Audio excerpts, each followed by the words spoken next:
Halo anak-anak, kembali lagi dengan saya, Pak Wawan. Pada bab pertama ini kita akan belajar tentang gereja. Sebagai anggota gereja, kita perlu memahami makna gereja dan bagaimana kita hidup sebagai anggota gereja dalam pijaran hidup ini.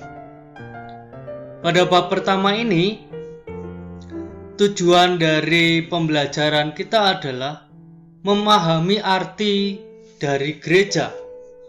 Lalu yang kedua, memahami makna gereja sebagai umat Allah.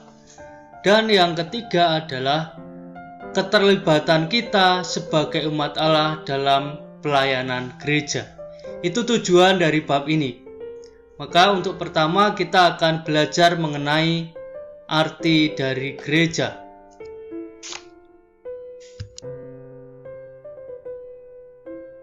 Nah, di sini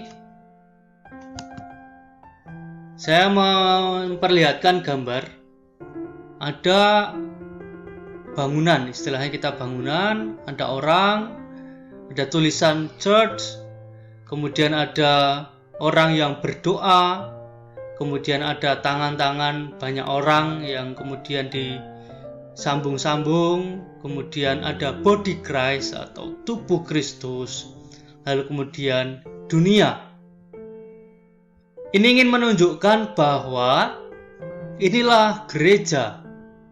Ada manusianya, ada persekutuannya, ada Kristusnya, dan bahwa ada dalam dunia.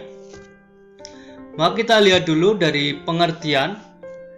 Dalam bahasa Latin, gereja itu eklesia, ek itu keluar, kaleo memanggil. Lalu dalam bahasa Portugis itu igreja atau gereja itu sendiri. Dasarnya dari 1 Petrus bab 2 ayat 9. Persekutuan orang-orang yang telah dipanggil keluar dari kegelapan kepada terangnya yang ajaib.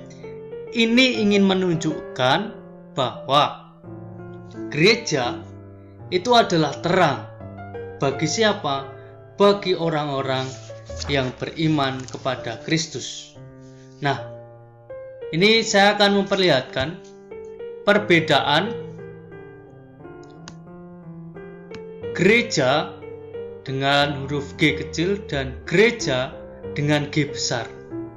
Saya kira anak-anak juga sudah tahu dengan melihat gambar ini. G kecil ingin menunjukkan sebuah bangunan. Di situ ada batu, ada tembok, ada kursi yang ada di dalamnya, kemudian ada lonceng. Inilah gereja dalam konteks bangunan. Mungkin bisa kita ketahui dari alamat misalnya. Gereja Santa Maria Immaculata Kalideres. Itulah sebuah alamat yang dikatakan dengan bangunan. Lalu gereja G besar ini ingin menunjukkan pada gambar di sini sangat jelas. Ada banyak orang yang kemudian berdoa, berkumpul di dalam gereja dan menyembah Kristus. Maka jelas di sini ingin menunjukkan apa? Bahwa gereja itu adalah jemaat atau umat yang dipanggil secara khusus dan dipanggil oleh Kristus.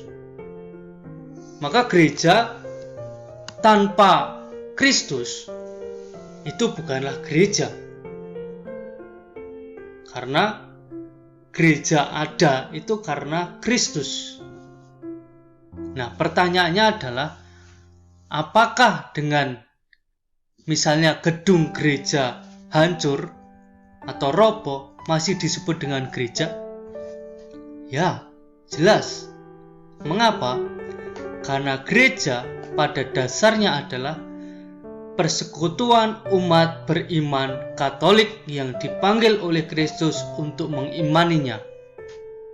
Maka meskipun gereja roboh, gereja tetap ada. Karena apa? Karena kita ini yang sudah dibaptis dan diinkarnasikan, dimasukkan menjadi umat Kristus. Itulah gereja.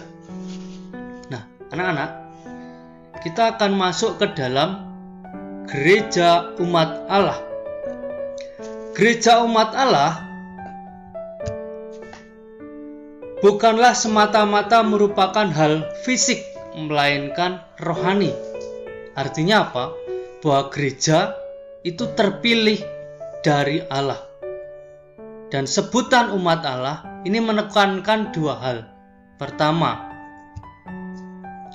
gereja bukan organisasi manusiawi, tetapi perwujudan karya Allah yang konkret. Karya Allah ini menunjukkan kasih Allah yang nyata kepada manusia. Oh ya, ini jelas ini. Mengapa? Dapat kita lihat dalam perutusan Yesus. Yesus turun ke dunia itu sebagai tanda Allah mengasihi manusia. Itulah cinta kasih Allah kepada manusia melalui gerejanya. Lalu, gereja sebagai umat Allah itu bukan pertama-tama karena ada umatnya yang adalah awam atau soal hierarki yang uskup, paus, imam, bukan. Tapi antara uskup, imam, paus, dan kita sebagai umat awam itu adalah umat Allah. Maka disebut keseluruhannya sebagai umat Allah. Nah, dasarnya apa? Dasarnya adalah cara hidup umat pertama atau jemaat perdana dalam Kisah Para Rasul bab 2 ayat 41 sampai 47. Di situ ciri-ciri dari jemaat perdana apa? Di sini digambarkan mereka bertekun dalam pengajaran para rasul, bertekun dalam persekutuan, bertekun, memecah-mecahkan roti dan berdoa. Maka gereja itu ada karena jemaat yang bersatu dalam doa. Ini menjadi dasar dalam gereja, yaitu cara hidup jemaat perdana, berdoa, berkumpul, memecah-mecahkan roti. Nah, ini sangat jelas juga dalam konteks saat ini dalam Ekaristi. Di situ kita datang tidak hanya sendirian tapi dengan banyak orang. Di situ kita berkumpul untuk apa? Berdoa.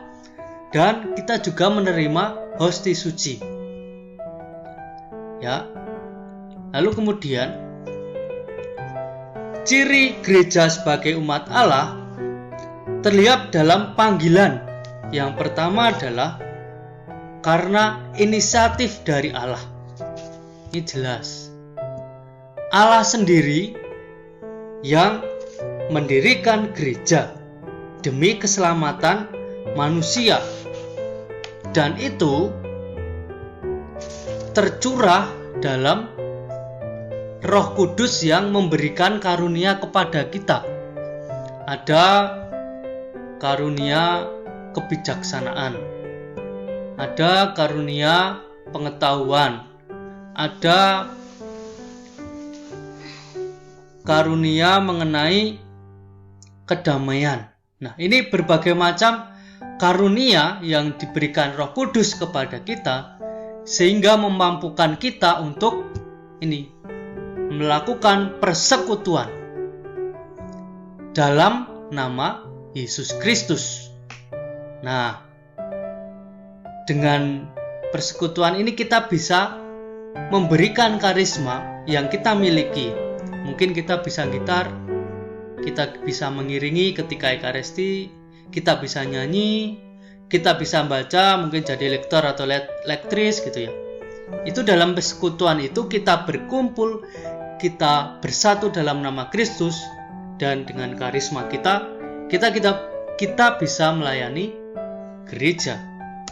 Nah, itu ciri gereja sebagai umat Allah. Nah, sekarang kita masuk ke konsekuensi gereja sebagai umat Allah. Apa itu konsekuensinya? Konsekuensinya ada 3 anak-anak. Yang pertama adalah konsekuensi untuk umat atau awam. Umat harus menyadari kesatuannya dengan umat lain. Artinya, sebagai umat kita harus menghayati iman dalam kebersamaan. Bahwa ketika kita datang gereja, kita tidak sendirian, tapi ada umat lain.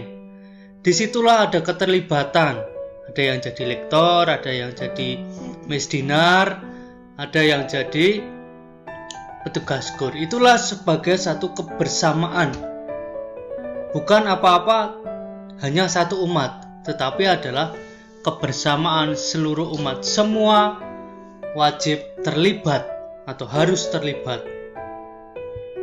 Nah, konsekuensi yang kedua adalah konsekuensi untuk hierarki. Tadi udah saya singgung bahwa hierarki itu terdiri dari para orang-orang yang tertabis. Ada paus, uskup, imam, dan diakon. Nah, mereka tugasnya adalah memimpin.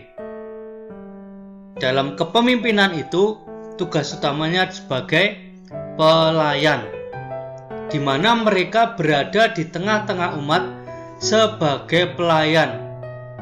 Dalam pelayanannya itu, mereka memberi ruang dan tempat bagi umat untuk terlibat aktif dalam membangun gereja dengan karisma dan karunia yang umat miliki. Artinya apa? Bahwa imam memberikan atau hierarki memberikan tempat bagi para umat untuk menggunakan karisma yang mereka miliki untuk pelayanan hal-hal gerejani. Itu konsekuensi yang kedua. Lalu konsekuensi yang ketiga adalah konsekuensi dalam hubungan hierarki dan umat. Di sini ada hubungan yang tak terpisahkan, yaitu sebagai partner kerja, di mana memperlakukan seluruh anggota gereja sebagai satu umat Allah yang memiliki martabat yang sama, meskipun menjalankan fungsi yang berbeda-beda. Ya, sebagai hierarki mereka memimpin misa misalnya, memberikan sakramen-sakramen misalnya. Nah, itu juga didukung dengan peran serta umat, misalnya imam yang memimpin, lalu kemudian ada petugas-petugas lain yang membantu imam. Ada yang koster, ada putra altar, kalau di Jakarta ini namanya putri sakresti, ada lektor. Itu saling berkaitan, saling bekerja sama, rekan kerja. Itulah yang disebut dengan gereja umat Allah dalam konsekuensi hubungan antara hierarki dan umatnya. Dan ini bisa saya gambarkan dalam contoh seperti ini. Yang pertama, ini ada pastor di antara para umat. Ada pastor di antara para umat. Di sini bukan berarti kemudian pastor itu menjadi pusat para umat, bukan. Tetapi mereka saling bekerja sama sesuai dengan peran mereka masing-masing. Lalu kemudian, nah ini jelas ini. Ini siapa ini?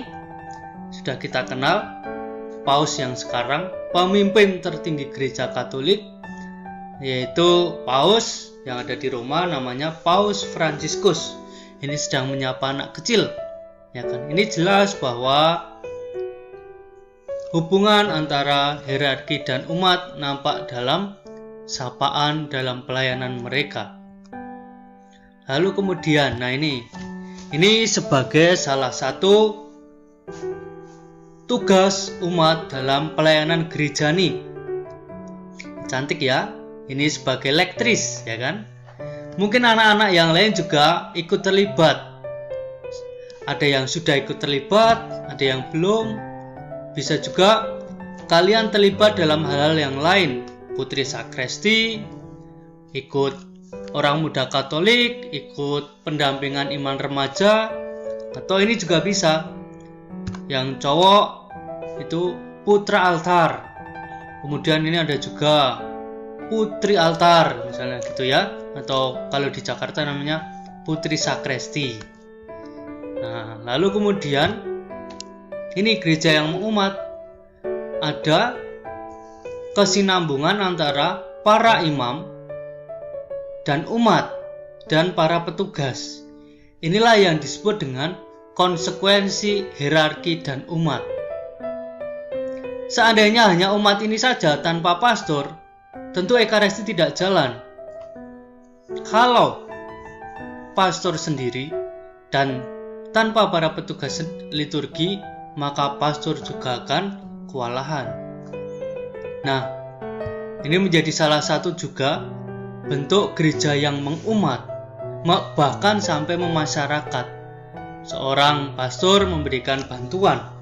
Ini sebagai wujud konkret bagaimana gereja yang mengumat, atau dalam istilah yang sederhana, dari altar menuju ke pasar. Artinya apa? Kristus yang biasa kita adakan dalam ekaristi gitu ya, lalu kemudian ada di altar gitu. Nah, Kristus itu kita bawa ke pasar. Pasar di sini bukan berarti hanya pasar secara harafiah, tetapi dalam kehidupan sehari-hari yang membumi. Maka di akhir pertemuan ini, bab ini, khususnya gereja yang mengumat, saya memberikan sebuah pertanyaan yang ini akan menjadi kekasan kalau belajar agama dengan saya, yaitu Vigat. Vigat ini yang saya singkat yaitu adalah Finding God in All Things. Ini tentu slogan yang dibuat oleh Ignatius Loyola dan dihidupi oleh para Yesuit. Menemukan Tuhan dalam segala. Maka yang menjadi pertanyaan bagi anak-anak sekarang yang perlu direnungkan adalah, sejauh manakah anak-anak dapat hidup menggereja, menggunakan segala karisma, karunia dan fungsi yang dipercayakan kepadamu untuk kepentingan dan misi gereja di tengah masyarakat. Sejauh mana keterlibatan kalian maksudnya dalam misi gereja di tengah masyarakat? Apa yang sudah kamu lakukan? Atau kamu hanya diam saja? Dan semoga pertanyaan yang kedua, apakah keterlibatanmu di sekolah, di masyarakat, dan di gereja itu demi kemuliaan Allah yang lebih tinggi, atau hanya demi kepentinganmu sendiri? Nah, ini perlu digali. Saya itu terlibat di sekolah, di masyarakat, di gereja, itu demi siapa? Apa demi Allah yang lebih tinggi sebagai bentuk pelayanan kita, atau kepentingan diri kita? Wah, supaya nanti dapat pacar, supaya nanti dapat uang transport. Kalau dapat pacar sama agama oke lah, gitu ya. Tapi kalau hanya untuk main-main ya, berarti motivasinya kurang tepat. Motivasinya adalah demi pelayanan kita kepada Allah. Baik anak-anak, untuk pertemuan pertama kali ini, silakan anak-anak belajar mengenai gereja, dan mari kita menemukan Allah dalam segala hal dengan menjawab pertanyaan secara pribadi dan direfleksikan sejauh mana kita terlibat dan apakah keterlibatan kita itu demi Allah. Baik teman-teman, anak-anak, saya kira cukup. Selamat melanjutkan belajar. Tuhan memberkati. Amin.